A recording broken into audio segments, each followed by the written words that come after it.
상담사라는 직업을 가지고 있으면서 사실 상담하는 것 말고도 상담사를 번아웃 시키는 게 진짜 많아요. 그래서 오늘은 그 얘기를 조금 상처가 보석이 되다. 상처 입은 상담사 엘로이. 다시 말하자면 상담사는 그러니까 번아웃이 정말 빨리 올 수 있는 직업이거든요.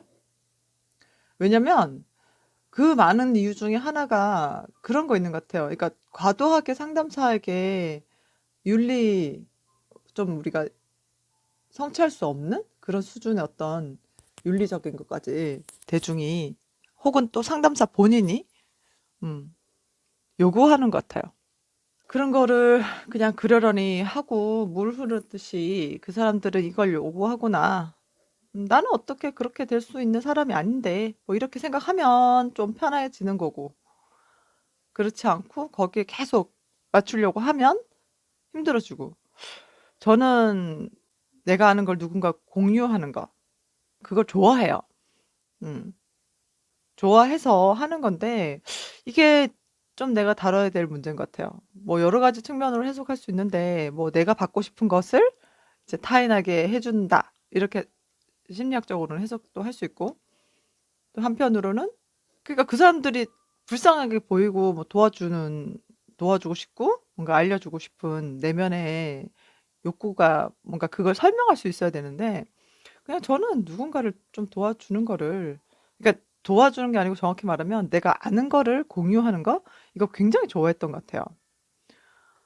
근데 제가 이 자리에 있다 보니까 제가 이 자리가 뭐냐면 이제 그래도 기관을 운영하고 뭐 그러잖아요. 상담도 해야 되고 기관 운영해야 되니까 어떤 사업적인 측면도 고려를 해야 되고 사람들과 관계도 어쨌든 계속 가져야 되고 또 제 개인적으로 상담사 하니까 어떤 유능감을 놓치면 안 되니까 계속 유능감을 위해서 공부도 해야 되고 근데 거기서 저는 많이 소진이 되는 것 같아요. 그 상담사라면 다 꿈꿀 거예요. 왜 스카펠이나 낸시 맥윌리엄스 낸시 맥윌리엄스하고 이렇게 그 사람들 보면 미국이니까 아무래도 환경적으로도 여유가 좀 있고 거긴 땅이 워낙 넓으니까 뭐 할 수 있는데 그냥 혼자서 조용하게 자기 센터 운영하는 거 되게 많이 꿈꾸세요. 상담사들이. 나도 사실 그게 너무 그거를 하고 싶어요.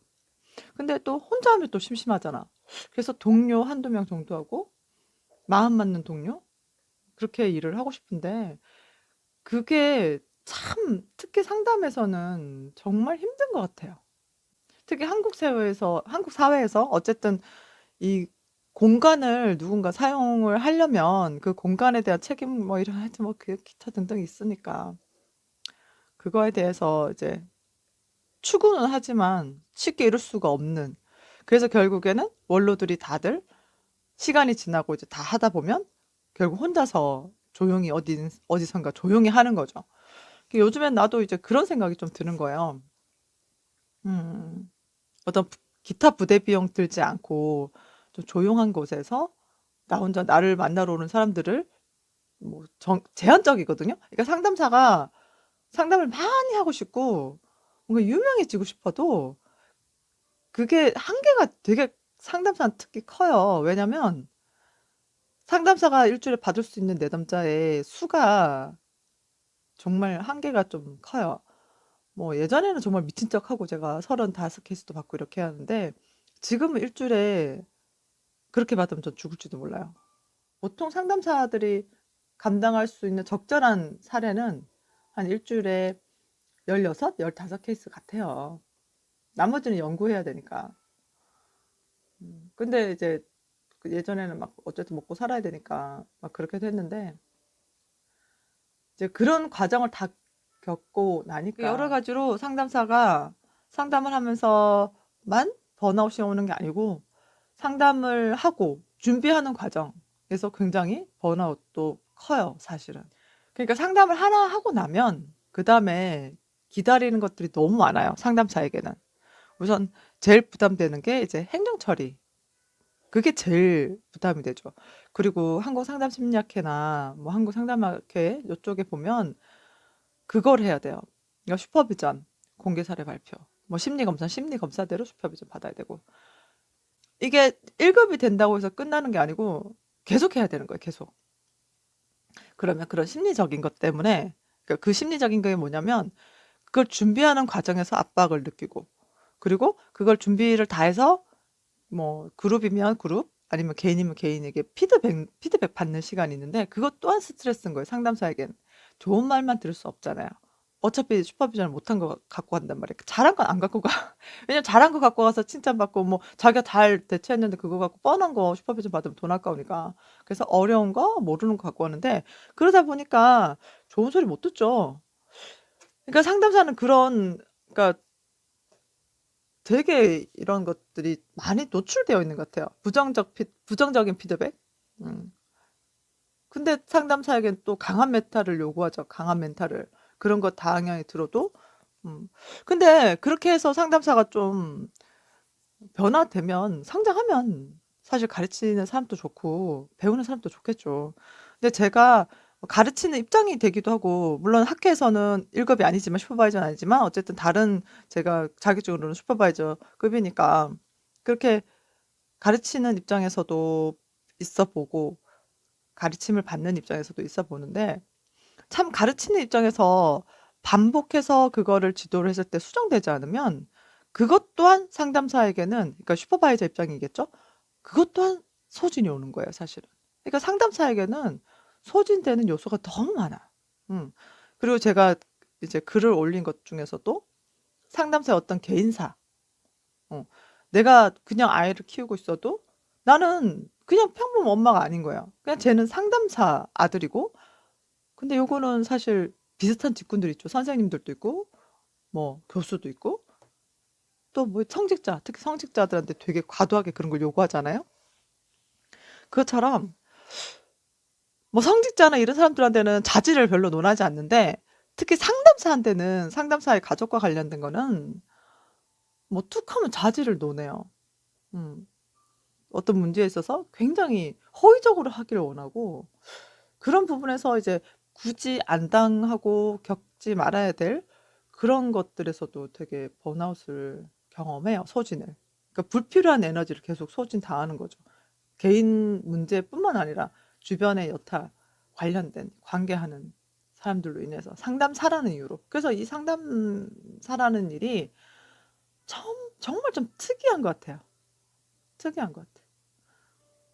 힐링님 뭔가 알아야 질문하죠. 오늘은 그냥 뭔가 이론적인 얘기하고 이런 게 아니라 그냥 번아웃에 대해서 얘기하고 있어요.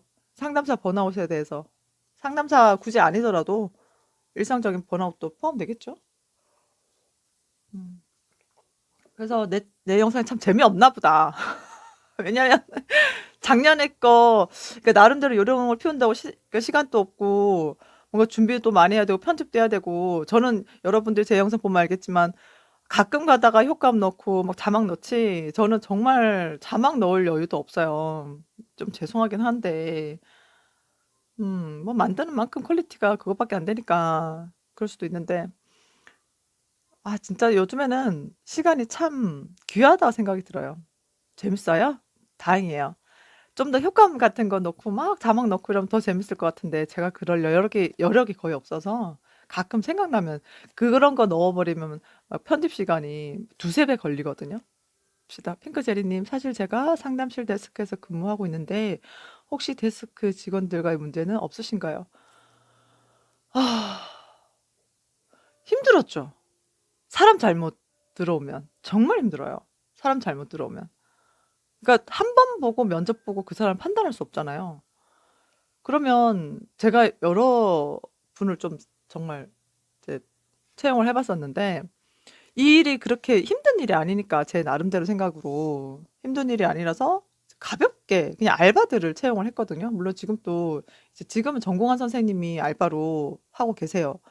근데 그전에는 그냥 이 정도 업무 수준은 그렇게 고난이도가 아니라 그냥 친절하고 고등학교만 졸업해도 충분히 할 수 있는 일이고 또 다른 우리 분은 그렇게 해왔었기 때문에 그- 그래서 그렇게 어려운 일이 아니라고 생각이 들었는데 이 부분을 전혀 모르시는 분들은 어떤 상담 스케줄이나 이런 관리하는 것부터 시작해서 고객 응대 그리고 행정적인 것들 우리는 특히 엑셀도 많이 이용하고 한글도 되게 많이 이용하거든요.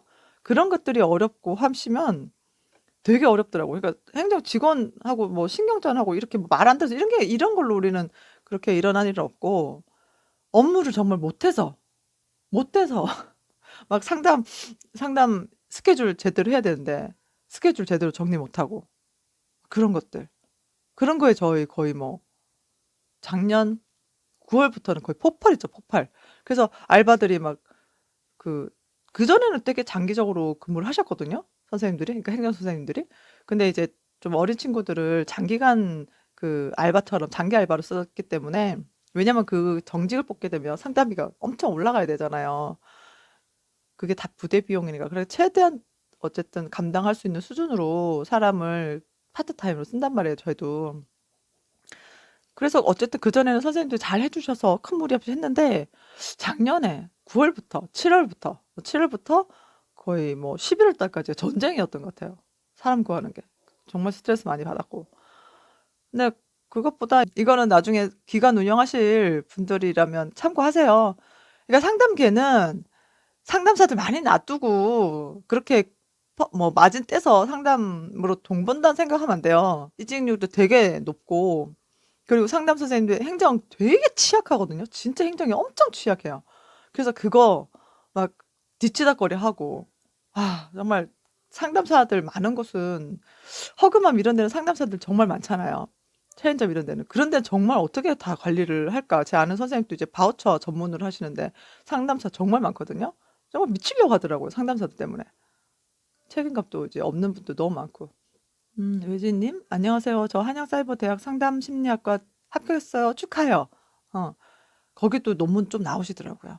요즘 사이버대 졸업하신 분들이 제가 논문 때문에 이제 보잖아요. 석사 졸업해도 거긴 무조건 어쨌든 논문을 가급적 쓰라고 하는 그쪽 분위기인가 봐요. 그래서 석사 졸업하셨는데도 사이버대도 논문을 종종 올라와요. 좋은 논문들이. 그러니까 사이버대에서 공부 열심히 하세요. 그 사이버가 만만치 않을 거예요. 사이버답지 않은. 그래서 상담사, 그러니까 저는 그런 거 생각해요. 저희 교수님도 그렇지만 제일 속 편한 게 파트타임으로 근무하시는 것이 제일 좋은 것 같아요. 어디 얽매여 있지 말고 파트타임으로 할 수 있게끔 사례 제대로 지원이 좀 되고, 본인이 이제 실력 있으면 사례가 많이 지원이 안 돼도 본인이 유지할 수 있는 수준이 있다면 유지하겠죠. 무작정 사례가 많다고 좋은 것도 아니고. 상담사 직업도 번아웃 심하구나. 엄청 심해요. 상담사는 과제인 것 같아요, 번아웃이. 그러니까 질린다는 거? 그러니까 상담사들 너무 질려버려가지고 나중에 막 농사하러 가고 전혀 상담하고 상관도 없는 일 하러 가시고 그러거든요. 그러니까 상담사들이 스타일이 굉장히 다, 이거 사람 각자마다 다르니까 어떤 거냐면 이런 예가 있어요. 그러니까 청소상담복지센터에서 누가 상담사고 누가 복지사다, 이거를 그냥 일하는 것만 봐도 구분이 가능하다는 거예요. 예전에 들은 얘기예요. 그 무슨 차이냐 봤더니 복지사들은 막 바쁘게 이것저것 옮기고 난리가 난다는 거예요. 뭐 어떤 워크숍 하고 나서 뭐 치우는 거 보면. 근데 상담사들은 손을 까딱 안 하고 자기들끼리 이제 차 마시면서 이렇게 하든지, 아니면 좀 이거 치우세요라면 겨우 이제 하나 들고 이렇게 가고 자기 자리 가버린다는 거야. 이건 되게 극단적인 얘긴 한데 그런 식으로 어떤 차이를 설명하더라고요. 음. 그래서 왜 직업 카드 보면 막 사회성이 높고 뭐 사회적인 거 좋아하고 도와주기 좋아하고 이렇게 해서 사회복지사하고 심리상담사하고 같은 분류로 놓잖아요. 저는 제가 봤을 때 상담심리사는 음, 그쪽 분류 아니에요. 사회적인 그런 분류 아니에요. 상담사는 좀 유리하려면 갑자기 홀랜드 검사에서 보면 탐구형이고, 좀 그런 부분이 오래 하실 것 같아요. 사회적인 기술이 좋고 막 이런 거랑은 상담사는 좀 다른 것 같아요. 사회복지사 선생님들이 이제 그렇게 하고. 제가 좀 마인드 컨트롤이 좀 돼서 사실 보고서 읽다가 완전 빡쳐가지고 피드백을 해줘야 되는데, 이거 보고 정말 정말 빡쳐가지고 괜히 상담 전에 이거 읽어가지고 괜히 속만 상하게 만들었는데, 그래서 이제 지금 제가 이렇게 있을 때가 아니고 사례 읽어야 되고 그래야 되거든요. 근데 이렇게 영상 켜가지고 놀 생각만 하고, 오늘 또 논문을 보려고 일찍 출근했는데 논문도 하나도 안 보고 저녁장 이제 회피 반응이 이제 계속 보이고 있는 거예요. 오늘은 되게 한가한 날인데 쓸데없이 하는 거 없이 바쁜 것 같고, 제가 상담 상담 들어가야 되기 전에 킨 거라서 말을 하다가 끊어 버리고 들어가야 될 것 같아. 그래요. 다 이제 제가 지금 이 말은 좀 하려고 했어. 지금 이제 뭐지? 공부 위주로 제가 스트리밍을 주로 킨단 말이에요. 그거 하지 말고 이제 앞으로 공부 쪽으로 뿐만 아니라 그것도 물론 해야 되지만 그거는 지금까지 작년에 찍어 놓은 것만 해도 한 몇 년을 울고 먹을 것 같아요. 그거 편집해서. 그래서 그거 하지 말고 여러분들하고 좀 자주 차라리 그 시간을 소통으로 쓰는 게 좋을 것 같다는 생각을 했어요. 오늘은 어떤 상담이나요? 비밀이에요. 비밀이에요. 그래요. 오늘 마칠게요. 고마워요. 감사해요.